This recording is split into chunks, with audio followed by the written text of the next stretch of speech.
Freddie, thank you for talking to us. Just tell me, what precipitated your decision to become a footballer? Wow, football is just part of my life. Ever since I can remember, I've played football since I was a kid. And so it was not a decision, actually. It was almost like kind of football imposed on me, because that's what I've been doing all my life, actually. And I mean, when my family and my surrounding realized that I had a little bit of quality, they helped me join maybe a bigger club in the region where I grew up in Lyon. So I joined that club, and I made all the youth development over there. And after the career was not easy at the beginning, to be honest, but the career started off from that point. Just tell me, France '98, France wins the World Cup. Did that further motivate you to turn up for the French national team, looking at the decision you made to play for them at junior level?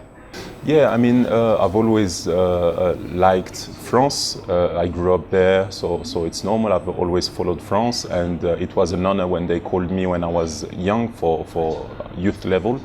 But it's true that sometimes this is a decision we don't even have time to make when you have double nationality. And at that time, I started to play as a professional. They called me, and this is the kind of decision you can't refuse straight away. But after, when I grew a little bit and I pondered a little bit everything, I was followed by Mali for long years, and they were like really fighting to get me in the national team.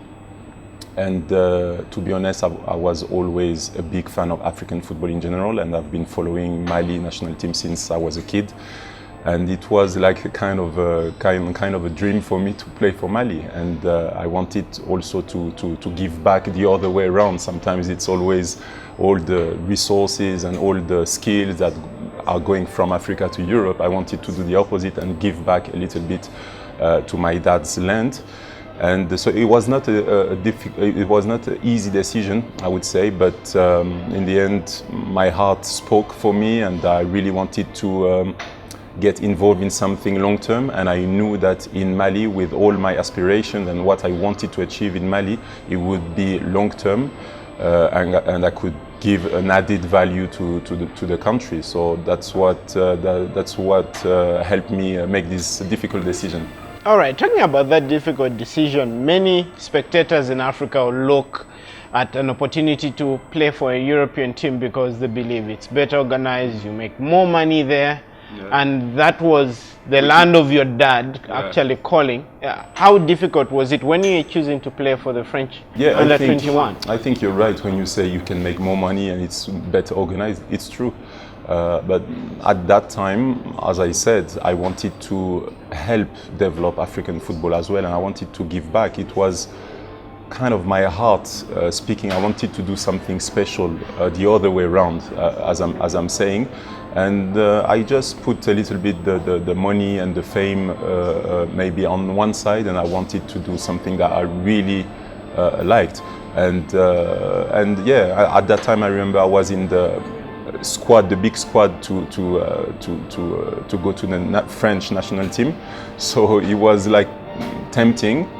But yeah, I think going for Mali was the right decision. And also, you know, in France there is big competition, and it's true that I could have played some games, but maybe not on the long term. I really wanted to do something on the long term with the national team. So yeah, and also I always had some aspiration to work on a charity level also in Africa, in my country of origin. And it helped me, and it opened me all the doors in Mali, and people respect me also for that over there, and I'm really grateful, and I'm really happy I've made the right decision. Let's talk about your development at club level. So you grew up at Olympique Lyonnais, and that's where they taught you your football, and time comes for you to make a move to West Ham, London, England. Just tell us about what happened then and what helped you make that decision. I think that was time for me to become a man. I grew up in Lyon, I've done all the academy in Lyon, and it was a time where Lyon was starting to grow as a big club, and they brought some stars, some strikers coming from. I remember there was Sonny Anderson, for example, coming, etc. And I had an injury just a little bit before that, so I didn't have like play time, so much of game time. And I was a little bit impatient, and as soon as I had the opportunity to go to the Premier League, I mean, it was like kind of a dream for me. So I made the decision. Arriving in West Ham was not so easy because I mean, it's not a club on the top flight of the league, but still it was amazing. Opportunity and experience for me, as it helped me become a better player, and it helped me also develop and grow as a man. So yeah, I was really happy to make this decision. Looking at the kind of striker you were, was the fact that English football is renowned for playing on the wings, putting in crosses, something that attracted you, looking at the kind of striker you were, big, strong in the air, and loved to play in the box? Yeah, I mean, yeah, English football has always been renowned to be like really exciting. So I was, I mean, really eager to go there. But I didn't make these kind of calculations. It was an opportunity I wanted to make. That's it. I didn't make the calculation of the tactical aspect of the English game. And when I arrived in West Ham, I realized that it was really tough. Most of the time I was playing as a lone striker. When I in youth development, I was not often striker, to be honest. I was playing on the side, I was playing midfield as well. And as a professional, when I became professional, I started to play striker. So it was not, I was not like trained as a striker all my training period. So when I arrived in West Ham, the coach sees me as a striker. So I had to learn on the spot, you know. I had to learn how to score goals more because I was not scoring many goals. So I had to learn that on the spot, and it was kind of a lot of pressure. But I decided to focus, concentrate, and learn what I was not the best at. And after everything was easier. Let's talk about the English culture now. Grew up in France, and now you find yourself in England. English, different culture. How did that one work for you? From France to England, it was good. Honestly, I enjoyed England, and I might go back to England to live, to be honest. So yeah, for me it worked perfectly. I really liked the English culture, mentality. I think they were like even a bit more open than the French society. So for me, it was perfect. As I said, that's where I became a man. I had to live on my own the first couple of years, and yeah, it was not so easy because I was missing my family, obviously. But in terms of culture, sometimes I was missing good food, but still there are a lot of fantastic restaurants there, so it was okay. But yeah, no, I adjusted really quickly, I think, and when I was there, I was not even thinking to leave England one day. Okay, just tell me about the family side of things. Being a footballer, of course, foreign land, you miss your family and you want all those things, but seemingly doesn't happen. Is it important that a footballer, for a footballer like you needed to be alone first, without your family anywhere nearby? Yeah, as I said, maybe it was my personal experience, and I guess maybe I needed that to grow. I mean, I was in France. I had my friends, my surrounding, my family. But yeah, in England, I arrived in a country, I have to make an effort to speak English. I was not speaking really good English. I was good at school in English, but it was really academic. And when I arrived in London, especially East London, they have a strong accent, like Cockney accent. And I said, wow, they lied to me. It's not English I learned at school. I don't understand a word. So I had to adjust to many things. And yeah, that's why I grew as a person. I had to do everything myself, but I mean, just 1 or 2 years after that, I got married as well. So my wife came over, and as well, I have to say that the family bring you this stability that you can't have on a long term if you live alone. Okay, now let's talk about your move to Tottenham, another London team. Looked like a bigger team, bigger profile, of course, bigger grudges in terms of playing against your London rivals at the time, Arsenal. What was the biggest pull towards you moving to Tottenham Hotspur? It was, I would say, it was quite unfortunate. Why? Because that's the year where we get relegated with West Ham, and I have an injury throughout the year, some like a groin adductor injury that prevents me from taking part so much during the year. We got relegated with the West Ham, so it was really difficult for me because I was kind of feeling I was leaving the boat when they needed me and fight back to come back on the Premier League. But that was the life. I just came back at the end of the season fit, and I had an offer to go to one of the rivals, Tottenham, and I think it was a good decision, and the club also maybe needed to sell me as well, so it was win-win situation, I would say. So I was happy to go to Tottenham, and I was really happy to stay in the Premier League and in a big club like Tottenham, and it was like 2 years that are really important for me, and I continued to grow as a footballer. Did you have any problems off the pitch, moving from one London team to the other, or were you met with hugs and kisses at those? Yeah, no, I think in England, you know, the fans are really passionate, etc. So a little bit of banter, they call that. But it was nothing too bad, to be honest. And because there was no direct confrontation, because they were playing in second division, so I didn't have to play against my ex-club. But no, yeah, it was okay. I have to say that, you know, in the past, in the 80s and so on, English football had a bad reputation for hooliganism and stuff like this. But I have to say that all my years over there, they were like really, really good. I met more gentlemen than hooligans. It was really, really respectful.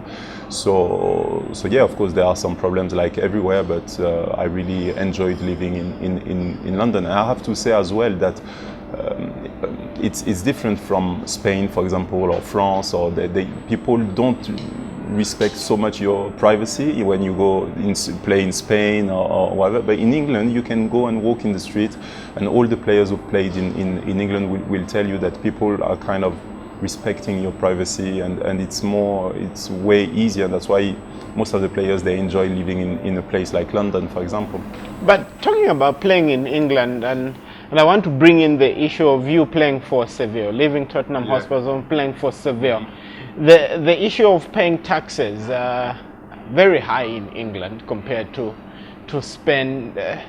After all is said and done, did that actually influence your decision between Seville and Tottenham? To be honest, I was when I was playing, I was never like a good, I would say, accountant or businessman in my mind. I just wanted to play football, and I was not thinking about that or about tax or about whatever like this. Actually when I left Tottenham, I had a better offer in the north of England, in a good club in north of England. But I wanted to change. I really enjoyed my playing time in Tottenham, in London. I had an opportunity to go to Seville and play the Europa League. At the time was called UEFA Cup, and I thought it was a fantastic opportunity for me to know another culture, another football. To be honest, I was always following the Spanish football on TV, because I was always attracted to like a more technical way of playing football. And I thought it was the right move, and so I decided to go there.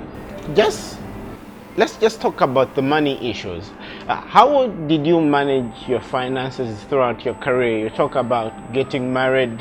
Did the wife bring in better financial management, or did you actually have a manager to actually manage you in that respect? Yeah, I mean, I had someone who advised me that that helped me since the beginning of my career. So I was really, really lucky, because I heard some really bad stories about people, either wasting all their money or trusting a person to look after the money, and that person just stole the money or went away with the money. So it happens, but obviously I think I had also, thanks God, I had a good education, thanks to my parents, thanks to school where I kept studying until having the equivalent of A-level, I think you call here, and it helped me like think a little bit of what I wanted to do in life and not just focus on football and not thinking what is around. So I think I've been well advised, and myself, I was not the kind of person to just waste money in a silly way. Yeah. Let's talk about the technical football that attracted you to Spain.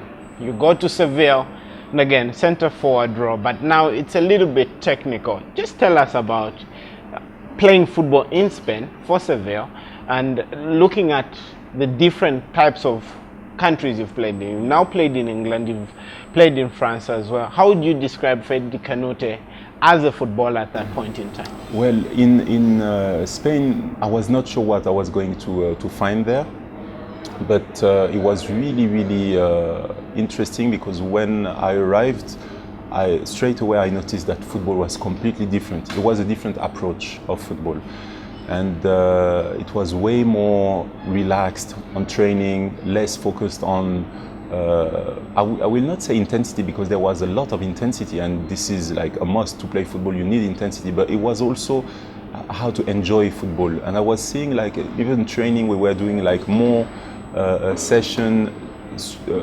starting session with the ball directly. So everything was done with the ball, with the mastering of the ball, with passing, and it was also kind of more enjoyable. Everybody was laughing, everybody was really welcoming. It was especially in the south of Spain, so it's a little bit like this. So yeah, I really enjoyed that change, and I guess maybe it suited my football a little bit more, because some people say, oh, because I was told, as you said, I was told the English football would suit me better, but in fact no, because I think I was always like recognized like technical football as well.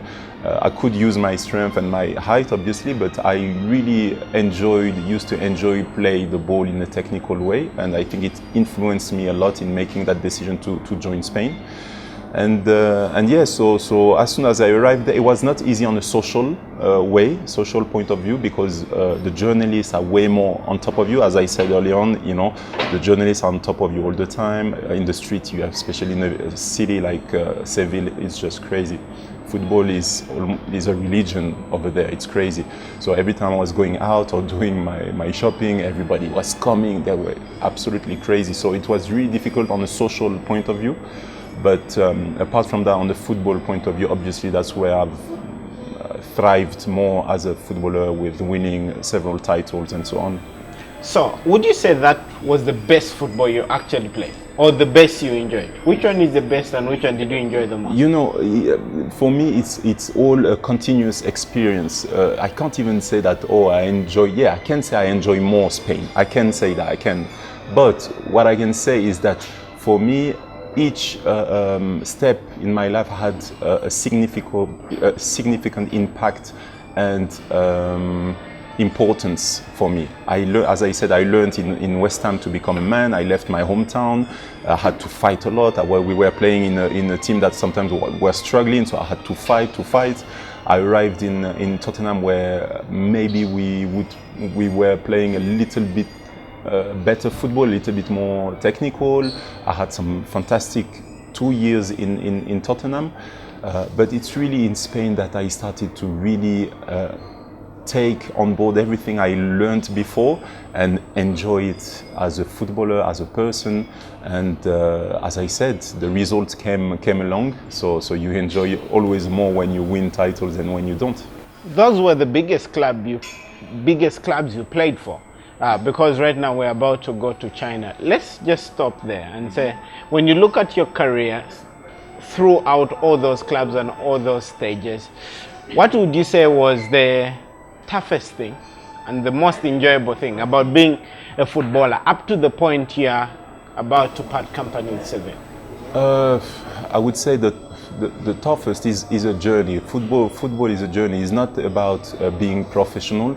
It's about how to reach there and how to be dedicated and work hard and motivated every day on training since you're in the youth level.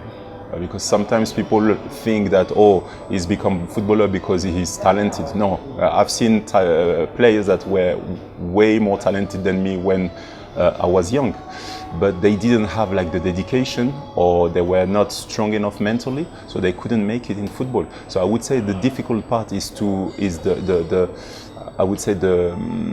consistency in the work ethic and in the work load you're capable of taking in, and the dedication. And so I think it's a journey. It's difficult to say, oh, that was a difficult part, etc. But after, I mean, if you tell me some difficult experience I've lived as well, I remember in 2006 or 7, if I'm not mistaken, the loss of a teammate on the pitch was really difficult. He had a heart condition, Antonio Puerta, and he died when we were playing a game on La Liga, and it was really difficult for me.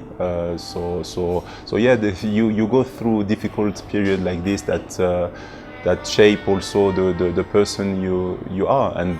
But I had way more positive moment, and winning my first UEFA Cup with Seville against Middlesbrough, that we smashed 4-0 in the final, was amazing. And that was a turning point, because you know, when you play football, you enjoy football, but you also want to win silverware, and that was the first time for me. So I really like it. I always had this winning mentality, but when I started to win this particular title, it gave me even more hunger to win more, and after we won many more with Seville. Okay, Chinese Super League. Many people towards the end of their career would consider going to play in the MLS, but you chose to play in China. Yeah. Just tell us about that one. Now there are way more players going to China, but yeah, I was one of the first one going to China, so obviously it was not easy decision, but I guess I was closer to the end of my career, obviously, so I wanted to do something different. This Chinese club was really keen to get me, so they were, I would say, the quickest to react and make I would say a concrete offer on the table to get me. And I say, why not China, Beijing? It can be a good experience for me. And yeah, it was difficult at the beginning, because it was not so professional. It improved a lot since then, but it was not so professional. So when you've worked at a really high level and a professional way all your career, and you arrive in a place where people are not really serious at training and so on, I was really struggling with that, and I was a little bit nervous sometimes. I didn't understand this mentality. And but now it's improved a lot. Chinese football is much better than it was like 5-6 years ago. So yeah, it was a good experience for myself, for my family. They stayed with me 1 year over there. I stayed 1 year and a half, but they stayed with me 1 year. With us learning a little bit of Chinese. My kids can still speak Chinese today. So I mean, it's a fantastic experience for me as a footballer, but it was also on the human side as well, as it was quite enriching culturally. What was the biggest shocker arriving in China? And I'm sure there was a lot of fanfare, fans saying this is the great Frederic Kanoute, he's come to play here. How would you compare life in the Far East? At the beginning it was difficult, as I said, because the club was not so structured when I arrived. It improved along the years. The first few days I felt I was not really well received by the teammates, because in China sometimes there is a kind of a separation between the Chinese and the foreigners. and because they think you can't talk. Not many people can speak English. So they think there is a barrier that you cannot break, and okay, there is the foreigners coming to the team, they're gonna make their money and they're gonna leave, so they don't really care about you, they don't really sometimes respect you at the beginning. And there is this kind of barrier between us. So at the beginning I felt they were a little bit cold with me and so on, but it's okay, I'm here to do my job, so I will just do my best. But I'm not that kind of person, so I wanted to break this barrier. So I started to learn Chinese. I was taking lessons of Chinese. I was talking to everybody in the club. And to be honest, as much as the first few months were difficult, the last 8-9 months were just amazing with all the fans loving me and showing me their love so much, all the teammates, and I think after Seville, I would say this is probably one of my best experience, because even when the day I had to leave the club, there were like at least thousands of fans following me to the airport and giving me farewell over there. There was some were bringing their scarf of the club, some pictures of me, it was just amazing. I didn't expect that at all, and it was like a really good experience. And after that I kept a very good relationship with the club, and I've been there like a few times, and it was really nice. All right, let's talk about your religious faith. You're a devout Muslim. How did that work out? Football and interacting with people who belong to different faiths, different cultures, and what. How did that work throughout your career? This question some people ask me often, and I have to say for me it was quite easy, to be honest, because for me Islam is the religion of the middle way, the just way. You don't have to be, of course, extreme like some things that are depicted on television all the time. This is not the true Islam, and for me it's always to you have to reach out to other people, know where they're from, know getting on with all different cultures and religions. So for me it was quite easy, and for my practice as well, I had never had any problem practicing my religion. And sometimes, it's just about behavior. If you show you have a good behavior and you are showing a good example, people respect you anyway, and that's always what I've received, almost always what I've received, the kind of respect I've received in all the clubs, because I was trying to I would say not preach, but preach by example, trying to be a good person. And I think that's the only way to get on well with all the people and in any situations. Okay, now, having that faith, and you have to be strong about the decisions you make about your faith. Just tell us about that episode at Seville where the team is sponsored by a sports betting company, which your faith does not permit. How difficult was it to put your foot down, more so that they are paying you handsomely? It was something that it was the first few years where it was that crazy betting company investing in football and so on. So I was quite a bit not shocked, but I didn't know that before, So when it happened, obviously the first year I arrived in Seville, it was another sponsor, so everything was fine. And the second year they changed sponsor, and I look at that logo, I say, oh, what is this logo? It's a little bit dodgy for me.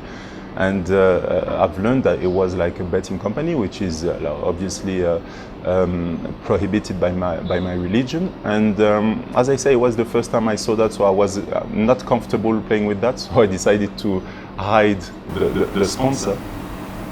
But obviously in life you always have to make some compromise. And the club called me, and as I said, when everything is done out of respect for each other, we find a solution. They called me and they understood my point of view, but they also said that it's the club sponsor, so you cannot differentiate yourself from other teammates, otherwise they're going to lose their deal, and they didn't know, so it's too late.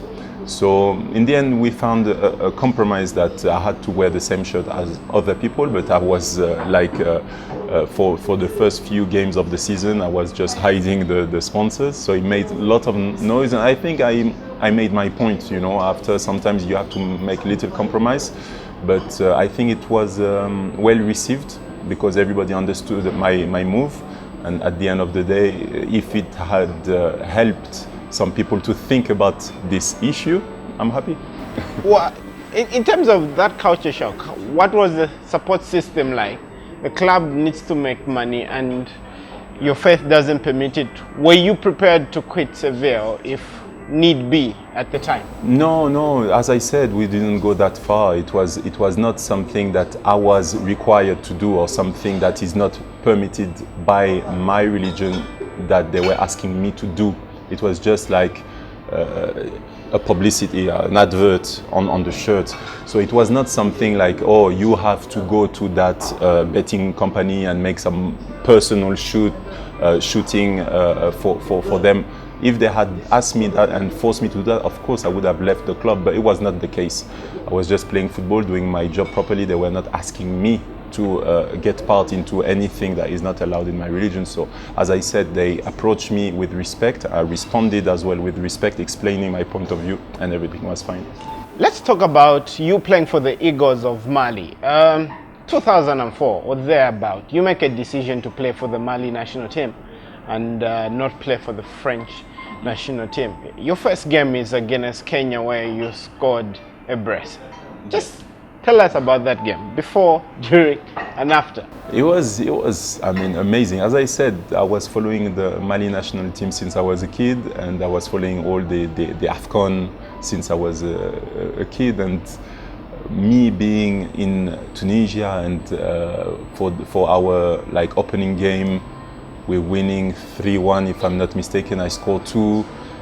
It was like a dream for me. So as you say, okay, it was interesting for me maybe to play for France, but for me being at that place at that moment and scoring 2 goals, it was just amazing. And the link I had with the public, with the fans, with my teammates was really a great experience. And we did quite a good Africa Cup of Nations that year. How satisfying was that decision after the first game? Did you actually feel that, yes, I've actually made the right choice to play for my father's homeland? I think I thought that even before doing that first game, but obviously before you win anything, you're kind of, okay, now I have to show on the pitch why I came here. I didn't come here just to walk on the pitch, and I came here to make a difference. And the fact that we played that first game and I scored 2 and we win in a really beautiful way, I think, yeah, it strengthened in me the fact, the idea that I made the right decision. Mali is one of the African national teams that has a lot of players playing in Europe. How were you received by your fellow comrades in camp? Of course, there's always things in the dressing room that people never talk about, but you walking into the Mali dressing room for the first time, onto the training pitch for the first game. It was easy because we knew each other. I mean, I knew a few players already because some of them were playing in France and in other countries, and so I knew some of them already. So it was easy, and they really welcomed me, and it was really easy to integrate myself, and yeah, from the very beginning I felt like at home. From a Zambian perspective, Zambia played Mali, and yes, you got to go against Zambia, so 1-1 it finished, but it will always be difficult games between the two countries. What are your memories about that one? Really tough game. I remember small Zambian running like crazy everywhere, and we were struggling. We were literally struggling on that game, I remember. And to be honest, I've followed Zambian football since I'm a kid as well, because I remember obviously that great team, and this is a special day today as well, where we remember all those who died in that tragic accident. But but yeah, I remember Kalisha Bwalia and so on. So I knew that Zambian football was always of good quality. And I remember when we played that game, we were struggling and we were losing 1-0. And I scored at the end of the game, so it was like kind of a relief. But yeah, it was a tough game. Tough game. Just tell us about the differences in football. I remember exchanging notes with Chris Katongo, AFCON winning captain for Zambia 2012, and he said it's not completely very easy to be a top performer in Europe and come to Africa and actually perform. Yeah. You passed through that road. Just tell us about it. How was the type of football? Yeah. Was it easy or? No, you know what? This is a very good question because it was harder than I expected. Really, really hard. It's a different football, and I mean, when I arrived doing my first game at the AFCON in 2004, it was not so hard because it was just like we were still really. I didn't spend much time in the African football, so I was just arriving and I was motivated. I wanted to win straight away. But after that competition, and we did the qualifying for the next Africa Cup of Nations, I was struggling. Personally, I was struggling on the pitch because it was not the football I was used to. I mean, football, I always say football is football. But obviously, the teammates, I didn't know them so well. They were playing in a different way. The teams we were playing against were really, really tough. And when you come from Europe and you play in Africa, all the defenders and the opponent team, they're waiting for you and they just want to smash you. So it was really, really difficult. But I think I've always had this ability to adjust quite quickly in all the clubs I've been and all the different football I've been integrated to. So at the end it was okay, but really, really difficult. Just tell me about the detail, out of curiosity. Of course, everyone is waiting for you, but in terms of the way you play and the expectations, and in Africa, a lot of coaches come and different ways of playing football. Yeah. Did you actually also have a challenge in adapting to the certain ideas of how the game is played tactically in Africa? Yeah, it was different. And to be honest, when you're in a club, you train day in, day out with the same teammate. You know what you work for. And when you go for the national team, you just meet for 1 week and you have an important game and you don't know each other that much, especially at the beginning. So it was difficult at the beginning because I found there were that kind of disparity within the team. We had some fantastic players. There was Seydou Keita, Mahamadou Diarra, Momo Sissoko, there were myself and other players playing in Europe. So we had fantastic players. Probably the best generation Mali never had, but we were struggling as well.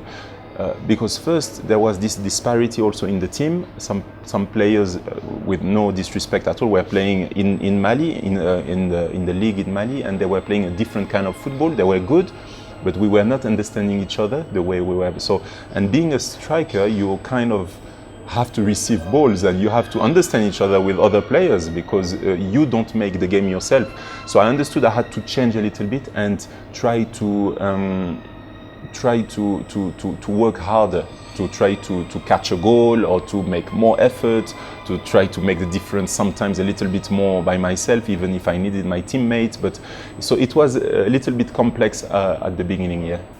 That culture of certain players playing in Africa and the big stars from Europe come, some people say that it brings a problem and a bit of division in the dressing room. What is your comment about that? No, in Mali, I don't think we had this problem.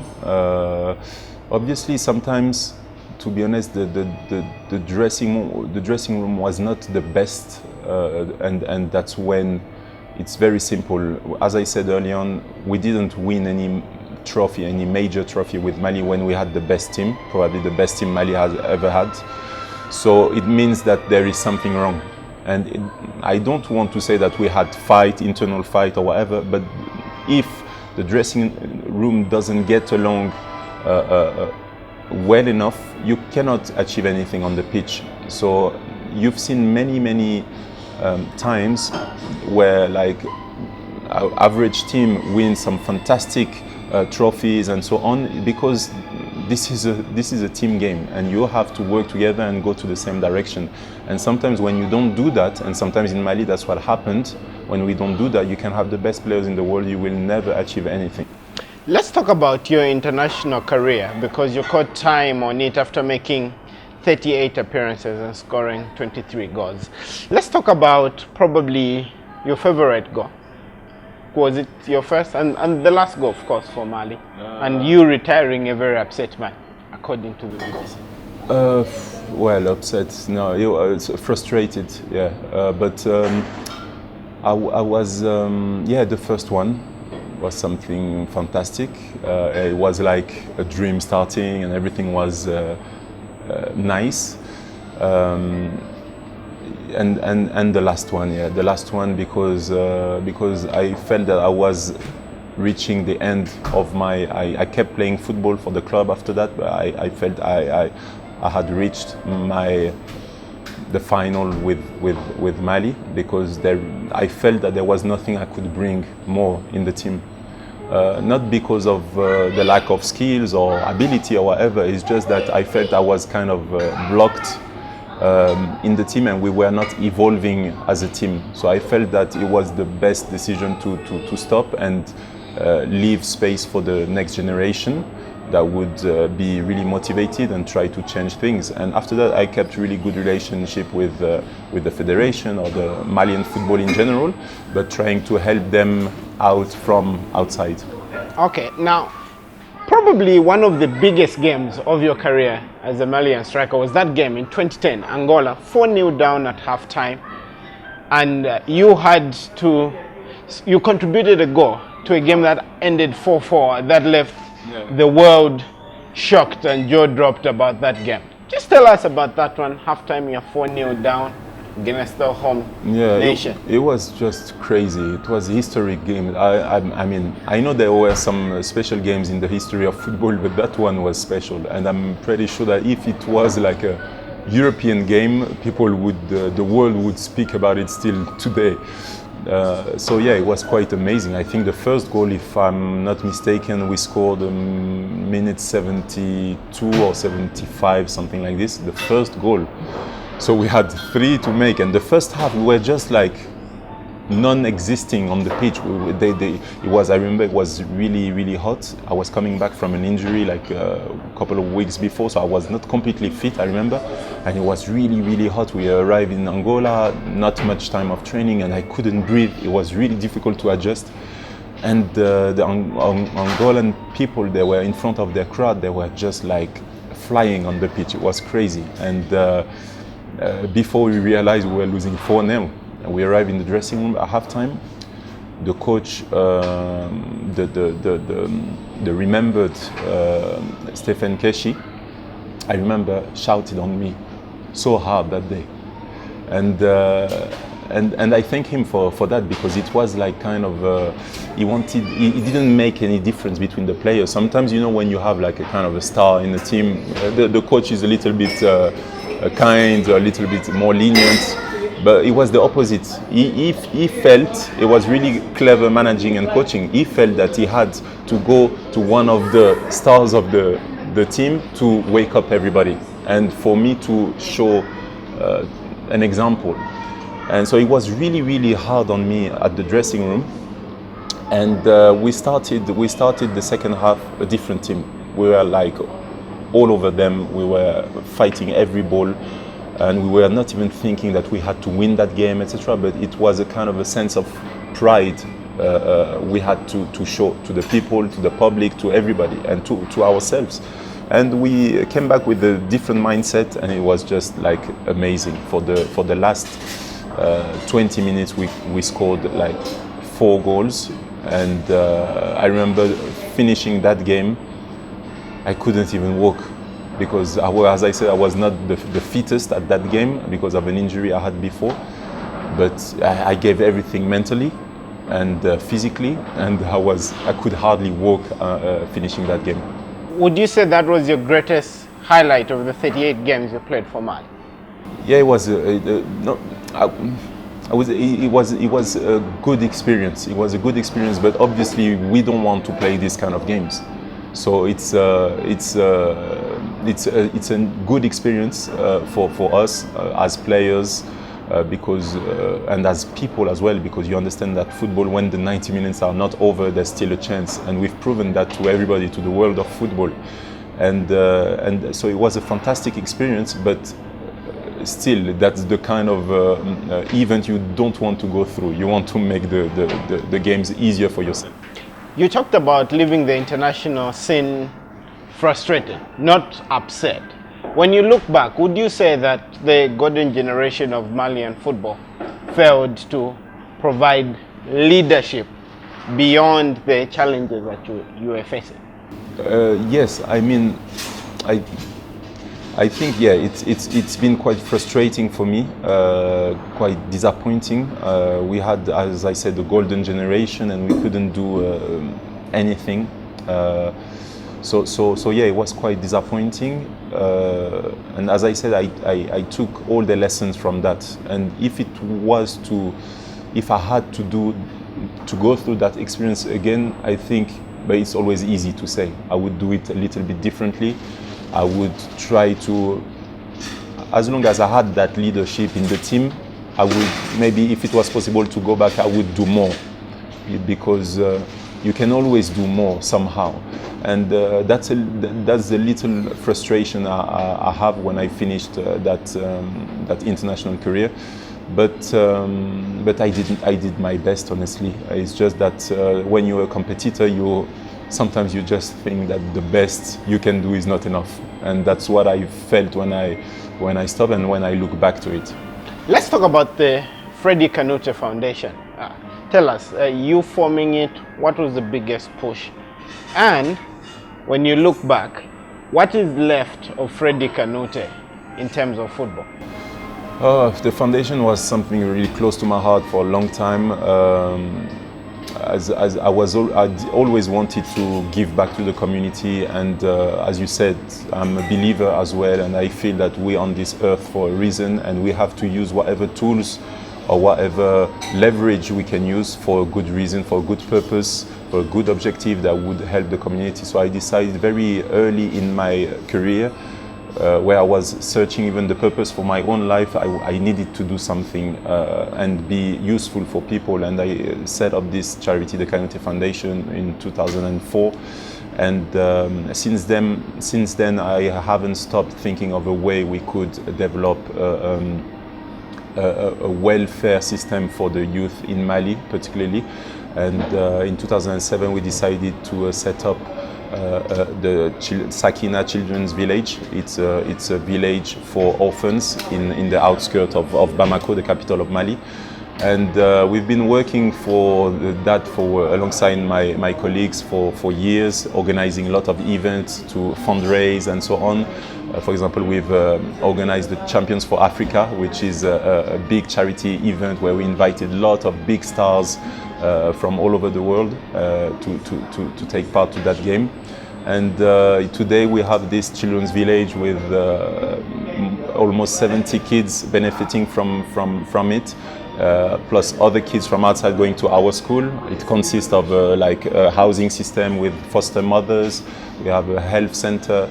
We have a school, a skills training facilities as well, an agriculture and a livestock program, a trade program to make that project self-sufficient. So yeah, it was the other motivation in my life. And today, I mean, every time I go 2 or 3 times a year, and I'm with the kids over there, and I see that we could, thanks to God, make that difference for them. I really feel that all my career, all what I've done, it was worthwhile.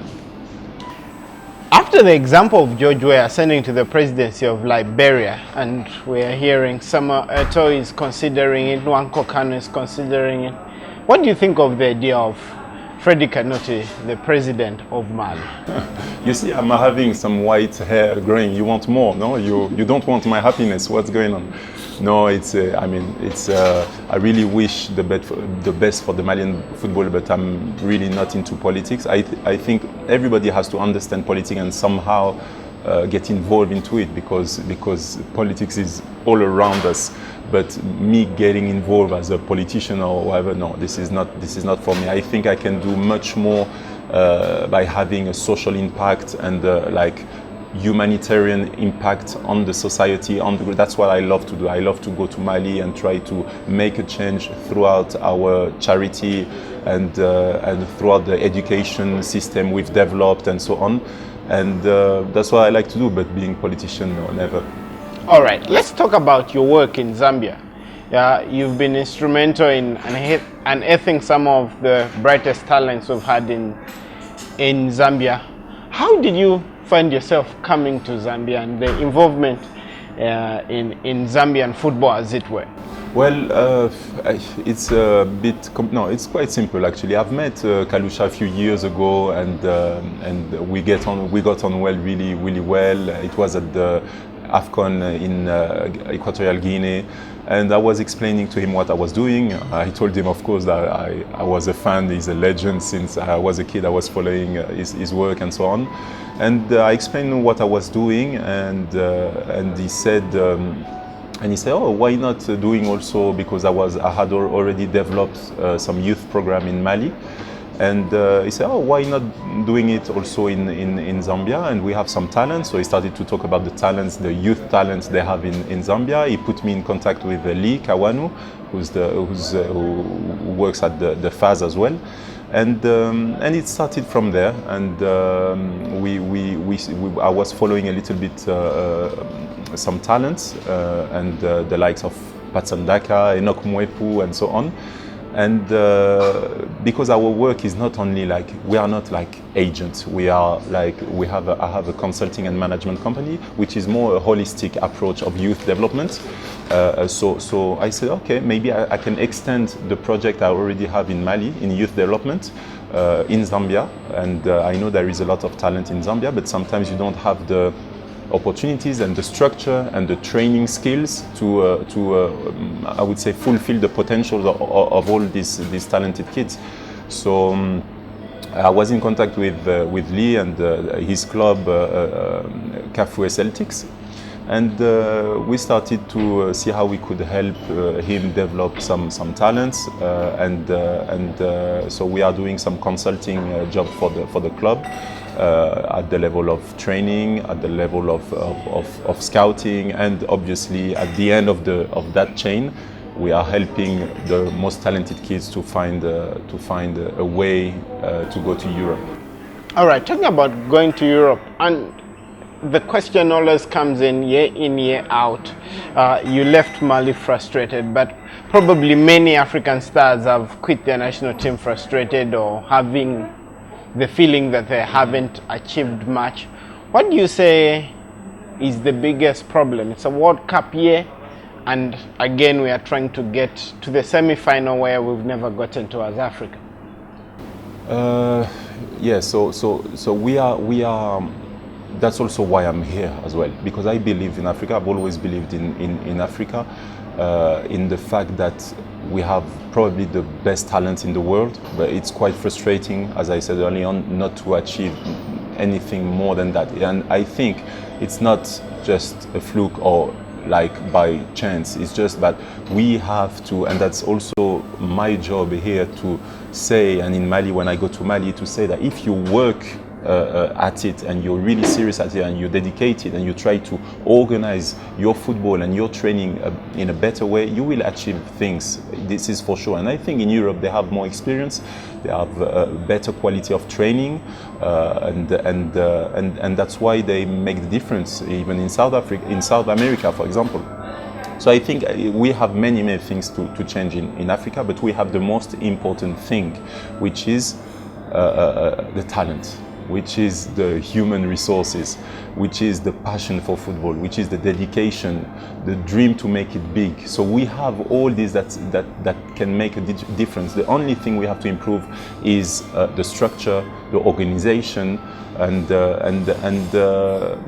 I'm pretty sure that one day an African nation will become champions in the world. I mean, the World Cup. So yeah, but it requires a lot of work, but I'm sure one day we will achieve that. Finally, how do you like Frederic Kanoute to be remembered after all is said and done? Wow, this is a difficult question, but I think obviously when you do something, you have a career, you want to be remembered also for that career. But in my personal case, if I'm remembered as a good footballer, that's fine. But honestly, when you believe in God, you know that I will not be held accountable for the number of goals I've scored when I meet God, but I will be remembered, or I will be held accountable for what I've done on this earth if I've used my skills, my knowledge, my leverage, or whatever it is to make a difference for the community, for people, if I was a good person, if I was doing positive things to make a change. And I think this is the most important thing, and that's the way I would like to be remembered for. All right. Thank you very much. Thank you.